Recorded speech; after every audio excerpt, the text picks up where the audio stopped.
We both love each other, but our parents are not accepting, and he is still not yet settled in life. ఒక నిమిషం ఆగండి guys, ఒక నిమిషం ఆగండి. పాప, నువ్వు పాపేనా? బాబు అర్థం కావట్లే. పాపే, సారీ పాప. ఈ వీడియో ఒకసారి వెళ్ళి మీ మమ్మీ డాడీకి చూపించు. ఆ అబ్బాయి అంత తొందరగా ఎలా సెటిల్ అవుతాడు? ఆ అబ్బాయి ఏజ్ ఏంటి? ఆ అబ్బాయి ఎన్ని సంవత్సరాల నుంచి జాబ్ చేస్తున్నాడు? ఆ అబ్బాయి పెళ్లి చేసుకోలేదంటే ఆ అబ్బాయి 25 years 26 years ఉంటాయి నాకు తెలిసినంత వరకు. అలా చెప్తావేంటి? ఆగో, 25 years కి 26 years కి ఎవరు సెటిల్ అయ్యేది? సెటిల్ అంటే ఏంటి? ఒక సొంత ఇల్లు కొనుక్కోవాలి. ఇవన్నీ ఎట్లా అవుతాయి? నిన్నగాక మన జాబ్ లో జాయిన్ అయిన పిల్లడు ఇవన్నీ ఎట్లా చేస్తాడు?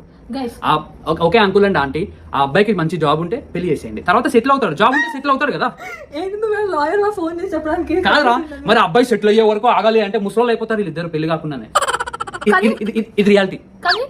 సెటిల్ అయ్యాడా అనేది ఎలా అసలు? That's not right. ఎట్లా అవుతాడు రా సెటిల్? అబ్బాయికి పెళ్లి 25 years లో ఎట్లా సెటిల్ అవుతాడు రాడు?